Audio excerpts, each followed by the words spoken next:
నమస్తే నిన్నాల్ని welcome to story board. Social media హద్దులు దాటుతోంది. అరాచకం పెరిగిపోతోంది. బూతులు, వ్యక్తిత్వ హరణం పరాకాష్ఠకు చేరుతున్నాయి. సోషల్ పైత్యానికి వ్యక్తులే కాదు, అటు ప్రభుత్వాలు కూడా తట్టుకోలేకపోతున్నాయి. దేశంలో సోషల్ మీడియాపై సరైన నియంత్రణ లేకపోవడం పెద్ద లోపంగా ఉంది. ఇప్పటికైనా కేంద్ర రాష్ట్ర ప్రభుత్వాల సమన్వయంతో కఠిన చట్టం తేవాలనే డిమాండ్ వినిపిస్తోంది. ఇదే అంశంపై వాటి స్టోరీ బోర్డ్ చూద్దాం.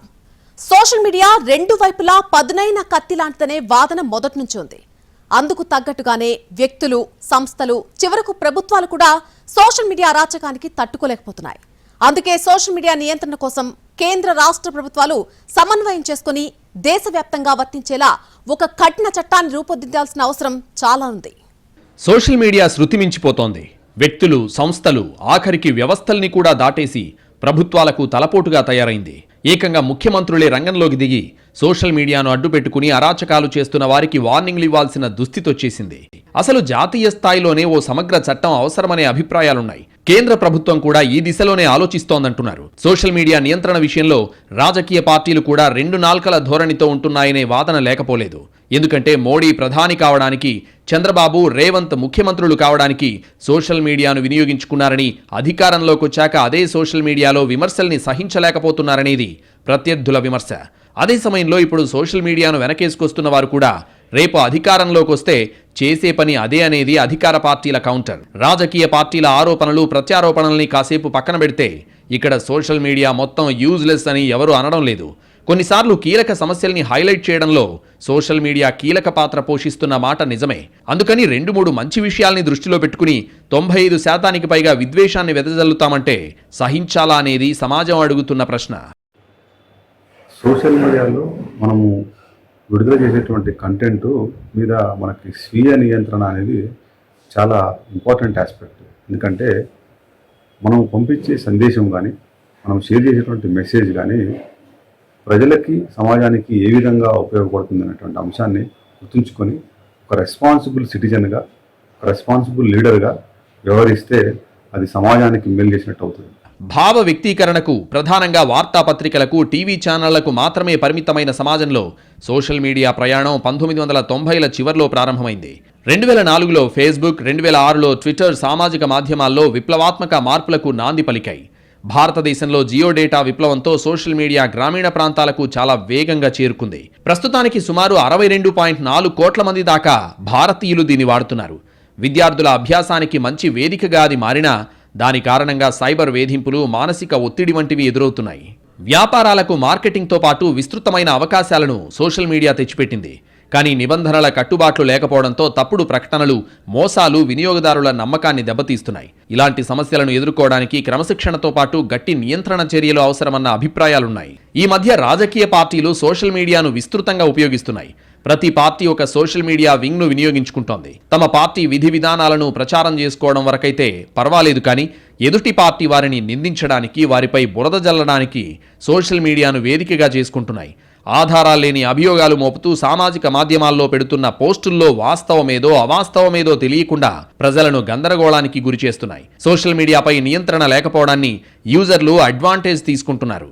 అబద్ధపు వార్తలు, సొంత పైత్యాలు దట్టించి మరీ పోస్టులు వదులుతున్నారు. సోషల్ మీడియాని దుర్వినియోగం చేయడం వల్ల సమాజంలో అశాంతి రేగుతోంది. దీంతో ప్రైవసీ అన్నది లేకుండా పోతోంది. వ్యక్తిగత విలువలు అసలే లేవు. ఓన్లీ లైక్లు, హిట్లు, సబ్స్క్రిప్షన్లు, ఇదే కొలమానం. అభిప్రాయాలు ఓపెన్గా చెప్పుకునే ఓపెన్ ఫోరమ్స్ పేరుతో ఎవరినైనా, ఏమైనా, ఎలా అయినా అనొచ్చు అనే ధోరణి పెరిగిపోయింది. సోషల్ మీడియా రెండు వైపులా పదునున్న కత్తి. ఎవరు ఎలా ఉపయోగిస్తున్నారు అనే దానిపై ప్రయోగం, ప్రయోజనం, ఫలితం ఆధారపడి ఉంటాయి. అయితే దురదృష్టవశాత్తు ప్రపంచవ్యాప్తంగా కూడా సోషల్ మీడియా దుర్వినియోగమే ఎక్కువగా ఉందని అంతర్జాతీయ నివేదికలు వెల్లడిస్తున్నాయి. ఇక మన దేశం విషయం అయితే చెప్పనక్కర్లేదు. విద్వేషపూరిత వ్యాఖ్యలు, పచ్చి బూతులకు సోషల్ మీడియా వేదికగా నిలుస్తోంది. అందుకే ఎక్కడ ఎలాంటి అల్లర్లు జరిగినా, అశాంతి చోటు చేసుకున్నా, శాంతి భద్రతల పరిస్థితి తలెత్తినా ప్రభుత్వ అధికారులు వెంటనే సోషల్ మీడియాపై ఆంక్షలు విధించడం ఆనవాయితీగా మారింది. రౌడీ షీటర్లు, సంఘ వ్యతిరేక శక్తుల విషయంలో ఎలాంటి ముందు జాగ్రత్త చర్యలు తీసుకుంటారో సోషల్ మీడియా విషయంలో కూడా అలాంటి ముందు జాగ్రత్తలు తీసుకోవాల్సిన అగత్యం ఏర్పడుతోంది. అనేక సందర్భాల్లో సోషల్ మీడియాపై ఆంక్షలు విధించడం వలన పరిస్థితి వేగంగా అదుపులోకొచ్చిన సందర్భాలు కూడా లేకపోలేదు. అందుకే ప్రధాన మీడియాకైనా, సోషల్ మీడియాకైనా స్వీయ నియంత్రణ చాలా అవసరం. ఒక ముఖ్యమంత్రి స్థాయి వ్యక్తి తాను కూడా సోషల్ మీడియా బాధితున్నేనని, తన కుటుంబ సభ్యుల్ని కూడా వదలకుండా భయంకరంగా వేధిస్తున్నారని అసెంబ్లీ సాక్షిగా వాపోయారంటే దేశంలో సోషల్ మీడియా విశృంఖలత ఎంతగా పెరిగిపోయిందో అర్థమవుతోంది. సీఎం స్థాయి వ్యక్తుల దగ్గర నుంచి ప్రతిపక్ష నేతలు, రాజకీయ నేతలు, సెలబ్రిటీలు, క్రీడాకారులు, కాలేజీ అమ్మాయిలు, చివరకు చిన్నారులు కూడా సోషల్ మీడియా బాధితులే. అందరికీ వేగంగా సమాచారం చేరవేయాల్సిన సోషల్ మీడియా అరాచకానికి కేర్ ఆఫ్ అడ్రస్ గా మారింది. ఎవరినైనా భ్రష్టు పట్టించాలన్నా, అసభ్యకరంగా మాట్లాడాలన్నా, చివరకు సర్కార్ను మార్చాలన్నా సోషల్ మీడియా దారి తప్పిన ఆయుధంగా ఉపయోగపడుతోంది. సోషల్ మీడియాలో రాజకీయ నేతలనే కాదు, రాజకీయాలతో సంబంధం లేని వారి కుటుంబ సభ్యుల్ని వదలడం లేదు. ఏపీలో జగన్ అధికారంలో ఉన్నప్పుడు బాబు కుటుంబం మీద, బాబు అధికారంలో ఉన్నప్పుడు జగన్ కుటుంబం మీద అసభ్యకర పోస్టులకు లెక్కే లేదు. ఆఖరికి నేతల కుటుంబాల్లో మూడో తరాన్ని కూడా వదల్లేదు సోషల్ మీడియా ముసుగేసుకున్న ఉన్మాదులు. ఇక తెలంగాణలోనూ కేసీఆర్, రేవంత్ కుటుంబాలు సోషల్ మీడియా బాధితులే అని ప్రత్యేకంగా చెప్పాల్సిన పనిలేదు. చివరకు దేశ ప్రధాని మోడీని కూడా సోషల్ మీడియా పైత్యం వదల్లేదు. మోడీని నేరుగా టార్గెట్ చేస్తూ సోషల్ మీడియాలో లెక్కలేనన్ని పోస్టులు కనిపిస్తున్నాయి. ఇక్కడ సదుద్దేశంతో చేసే ఆరోపణల్ని ఎవరూ తప్పుపట్టరు. విధానపరమైన విమర్శలు కూడా కరెక్టే. కానీ ఓ నేత మనకిష్టం లేదు కాబట్టి పనిగట్టుకుని ఆ నేత వ్యక్తిత్వ హననం చేయడం, మరింతగా దిగజారి సదరు నేత కుటుంబ సభ్యుల్ని కూడా వేధించడం సామాజిక మాధ్యమాల అరాచకానికి పరాకాష్ట. సభ్యతకు అసభ్యతకు మధ్య ఉండి తీరాల్సిన విభజన రేఖను గౌరవించడం అనేది సామాజిక ఆరోగ్య రక్షణకు అత్యవసరమైన ఔషధం. ఇందులో మరో మాటకు తావులేదు. విమర్శ పేరుతో వ్యక్తిగత దూషణకు, గిట్టని వారిని తిట్టడానికి తెగబడితే భావ ప్రకటన స్వేచ్ఛ నిజంగానే దేశద్రోహానికి దారితీసే విధంగా దుర్వినియోగం అవుతుంటే అటువంటి వాటిపై కత్తెరపడాల్సిందే. అలాగే నగ్న, అశ్లీల చిత్రాలతో, దృశ్యాలతో, సందేశాలతో బ్లాక్మెయిల్కు పాల్పడడం వంటి పోకడలను అరికట్టాల్సిందే. ఒక వార్త నిజమో కాదో తెలుసుకోకుండా, వాస్తవాలు, మూలాలను పరిశీలించకుండా కేవలం కల్పితమైన రాతలతో కథనాన్ని షేర్ చేస్తే అది ఫేక్ న్యూస్ కిందే లెక్క. ఫేక్ న్యూస్ నియంత్రణలో విఫలమవుతున్న సామాజిక మాధ్యమాలు కేంద్రం తెచ్చిన కొత్త ఐటీ చట్టాన్ని సవాల్ చేస్తూ కోర్టుల తలుపు తడుతున్నాయి. నియంత్రణ పేరుతో నిర్బంధిస్తున్నారని ఆరోపిస్తున్నాయి. కానీ ఇచ్చిన స్వేచ్ఛను దుర్వినియోగం చేయడం వల్లే ఇలాంటి పరిస్థితి వచ్చిందనే విషయాన్ని మాత్రం గ్రహించడం లేదు.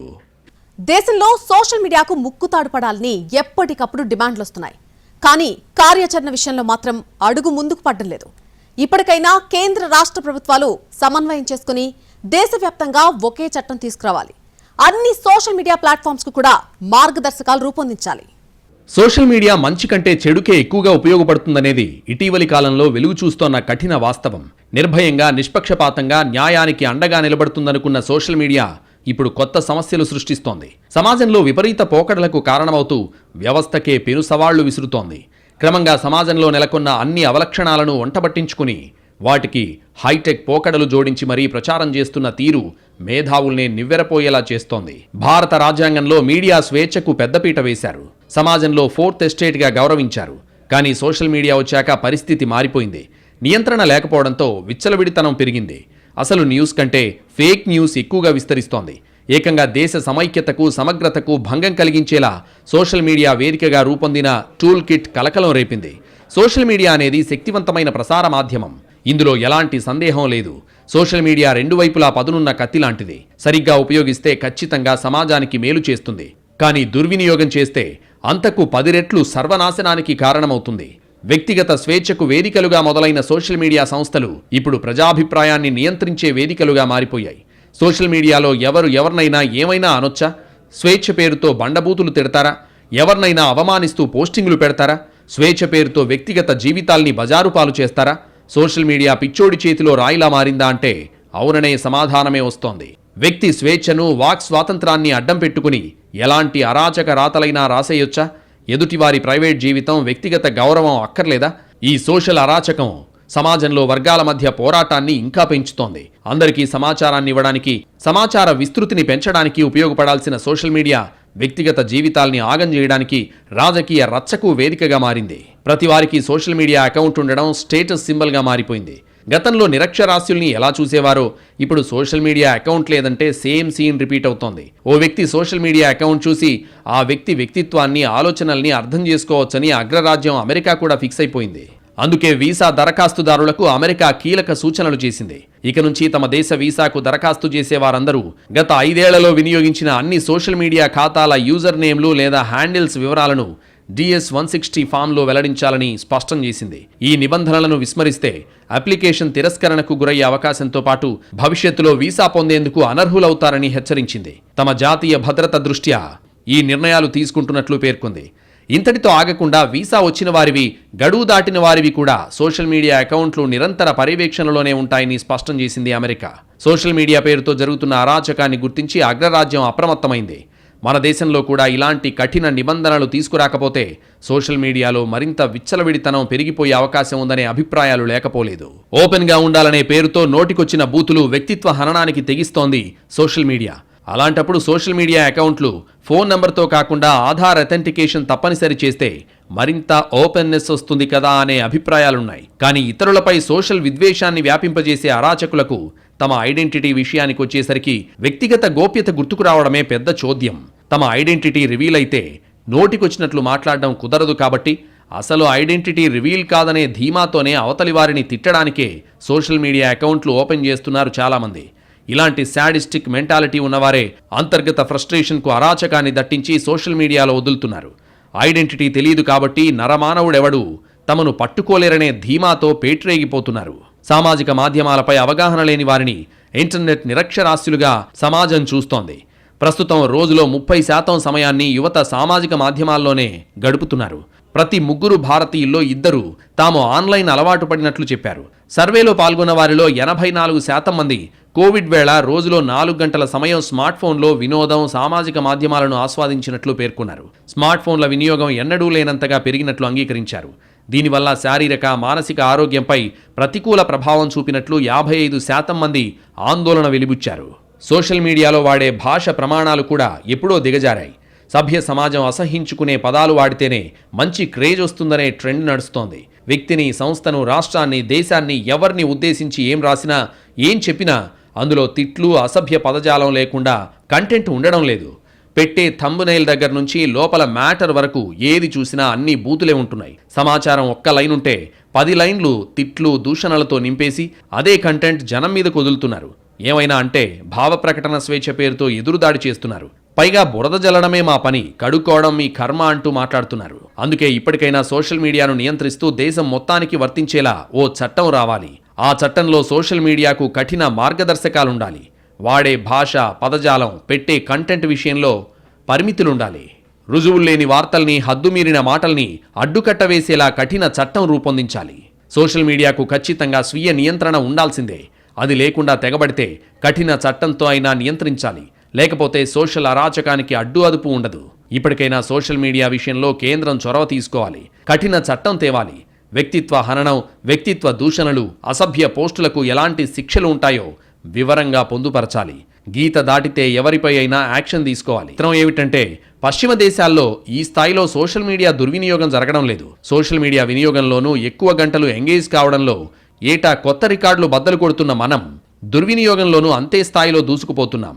మన దేశంలో స్వీయ నియంత్రణ పాటించేంత మెచ్యూరిటీ ఎక్స్పెక్ట్ చేయడం కష్టం. ఇక్కడ చట్టాలు కఠినంగా ఉంటేనే అంతంత మాత్రంగా అమలవుతాయి. ఇక చట్టమే లేకుండా కేవలం స్వీయ నియంత్రణ అంటే పరిస్థితి ఎలా ఉంటుందో ఊహించుకోవడం పెద్ద కష్టమేం కాదు. హత్య చేస్తేనే నేరం, రేప్ చేస్తేనే ఘోరం అనుకుంటున్నారు. మిగతావేవి పెద్ద విషయాలు కాదనే భావనుంది.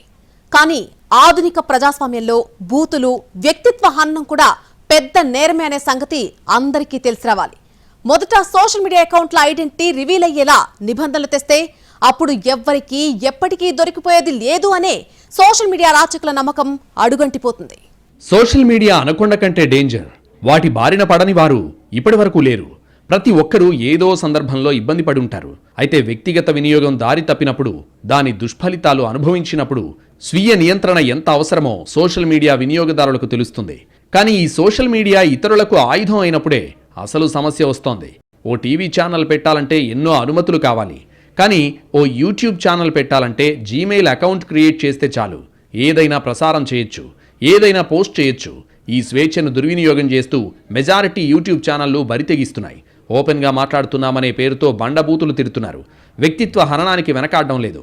ఓ వ్యక్తినో, సంస్థనో దుమ్మెత్తిపోయడానికే యూట్యూబ్ ఛానళ్లు నడుపుతున్న వారు చాలామంది కనిపిస్తున్నారు. సోషల్ మీడియాలో విశ్లేషణల్ని ఎవరూ తప్పుపట్టడం లేదు. అలాగే నచ్చని విధానాలపై విమర్శలకు కూడా అవకాశం ఉంటుంది. కానీ బూతులు మాట్లాడడం విమర్శ అనిపించుకోదు. కొన్ని యూట్యూబ్ ఛానళ్ల ప్రసారాలు బాగానే ఉన్నా మెజారిటీ యూట్యూబ్ ఛానళ్లు మాత్రం భ్రష్టు పట్టిపోయాయి. తమకు తెలిసిన సమాచారం నిజమో కాదో కూడా నిర్ధారణ చేసుకోకుండా యథాతథంగా ప్రసారం చేస్తున్నారు. అసలు కొన్ని యూట్యూబ్ ఛానళ్ల కంటెంట్కు ఆధారాలు కూడా లేవంటే నమ్మాల్సిందే. సంప్రదాయ మీడియాలో ఆధారాలు లేకుండా న్యూస్ రాదు. అలా వస్తే వెంటనే కేంద్ర సమాచార ప్రసార మంత్రిత్వ శాఖ నుంచి నోటీస్ వస్తుంది. కానీ సోషల్ మీడియాకు ఆ భయం లేదు. ఎవరైనా యూట్యూబ్ ఛానల్ ఓపెన్ చేసుకునే అవకాశం ఉండడం మేలు కంటే కీడే ఎక్కువ చేస్తోంది. అందుకే మొదట యూట్యూబ్ ఛానళ్లు పెట్టే విషయంపై నియంత్రణ ఉండాలనే డిమాండ్ వస్తోంది. ఓ యూట్యూబ్ ఛానల్ పెట్టాలంటే ఓ ప్రైవేట్ లిమిటెడ్ కంపెనీ ఉండాలనే నిబంధన పెట్టాలి. ఆ తర్వాత ఆ ఛానల్కు కేంద్ర సమాచార ప్రసార మంత్రిత్వ శాఖ ద్వారా అనుమతి వచ్చేలా చూడాలి. అలాగే ఎంఐబి కూడా సంప్రదాయ మీడియాను పర్యవేక్షించినట్టే సోషల్ మీడియాను సూపర్వైజ్ చేయడానికి ప్రత్యేక విభాగం ఏర్పాటు చేసుకోవాలి. అప్పుడే భావ ప్రకటన స్వేచ్ఛ హద్దుల్లో ఉంటుంది. హద్దుల్లేని అసభ్యతను యథేచ్ఛగా అందిస్తున్న సోషల్ మీడియా సమాజాన్ని వేగంగా చెడగొడుతోంది. సోషల్ మీడియా బారిన పడి యూత్ పాడైపోతున్నారు.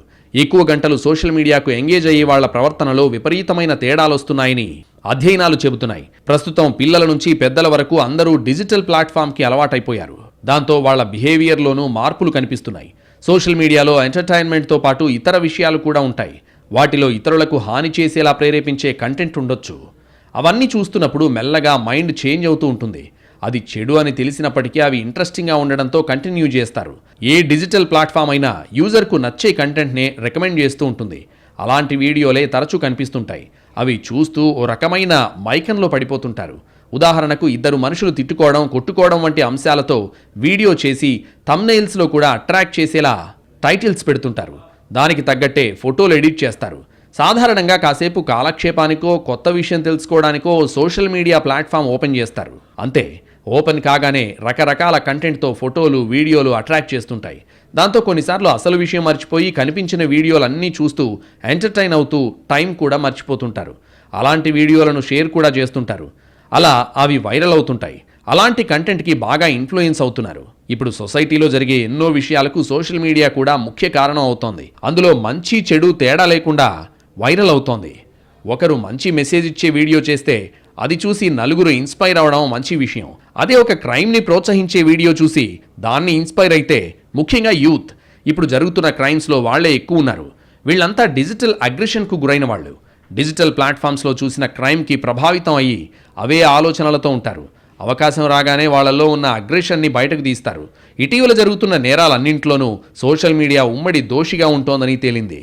సోషల్ మీడియా భావి పౌరులపై కూడా తీవ్ర దుష్ప్రభావం చూపిస్తోంది. పిల్లలు, యువత కంప్యూటర్లు, స్మార్ట్ ఫోన్లలో ఇరుక్కుని యాంత్రికమైన జీవితానికి అలవాటు పడుతున్నారు. కొన్నేళ్ల క్రితం విద్యాసంస్థల్లో చదివే పిల్లలు పాఠ్యాంశాలతో పాటు మానసిక వికాసం అందించే పాఠ్యేతర పుస్తకాల పట్ల సైతం ఆసక్తి చూపేవారు. ఎప్పుడైతే మనిషి అరచేతిలోకి స్మార్ట్ ఫోన్ వచ్చిందో అప్పుడు పుస్తకాలు చదివే అలవాటు కనుమరుగై సామాజిక మాధ్యమాలతో కాలం వెళ్లబుచ్చే సంస్కృతి నెలకొంది. నేడు WhatsApp, Facebook, Twitter, YouTube, Instagram లాంటి సామాజిక మాధ్యమాలు మనిషిని శాసిస్తున్నాయి. అంతిమంగా ఇప్పుడు సమాజాన్ని సోషల్ మీడియా శాసించే పరిస్థితి వచ్చిందంటే నమ్మాల్సిందే. అలాంటి శక్తివంతమైన సోషల్ మీడియాని తిట్లు, శాపనార్థాలు, వ్యక్తిత్వ హననాలకు ఉపయోగించడం కంటే దుర్మార్గం మరొకట్లేదు. న్యూస్ పేరుతో నోటికొచ్చిన భాషలో బూతులు తిట్టడం, విశ్లేషణల పేరుతో అవతలి వారిపై దుమ్మెత్తిపోయడం యూట్యూబ్ ఛానళ్లకు పరిపాటిగా మారింది. ఇటీవల అసలు కేసుల కంటే సోషల్ మీడియా పోస్టుల కారణంగా వస్తున్న కేసులు కూడా పెరుగుతున్నాయి. చివరకు కోర్టులు కూడా విసిగిపోయేంతగా పరిస్థితి విషమించింది. కొన్ని సందర్భాల్లో తాము సోషల్ మీడియా బాధితులమేనని జడ్జిలు కూడా ఆవేదన వ్యక్తం చేస్తున్న పరిస్థితి ఉంది. ప్రింట్, ఎలక్ట్రానిక్ మీడియా ప్రభుత్వ నిబంధనలకు లోబడి పనిచేస్తాయి. పరిమిత స్వేచ్ఛతో కొన్ని నిబంధనలు ఉంటాయి. ఎంఐబి నిబంధనలు, ఐఎన్పిఆర్ నిబంధనలు, కేబుల్ యాక్ట్, సమాచార ప్రసారాల హక్కు, ఆర్టికల్ 19 వీటన్నింటి పరిధిలో ఉంటాయి. సంయమనం పాటిస్తుంటాయి. వ్యక్తి గౌరవం, వ్యవస్థల ప్రతిష్టకు విలువ ఇస్తాయి. కానీ సోషల్ మీడియాకు ఏ నియంత్రణ లేదు, ఏ చట్టం లేదు, ఏ నియమావళి లేదు. చివరికది పిచ్చోడి చేతిలో రాయిలా మారిపోయిన పరిస్థితి. సోషల్ మీడియా నియంత్రణకు కఠిన చట్టాలు తేవాల్సిన అవసరం ఉంది. లేదంటే సమాజంలో చెలరేగుతున్న కొత్త అశాంతికి సోషల్ మీడియానే ప్రధాన కారణమవుతుంది.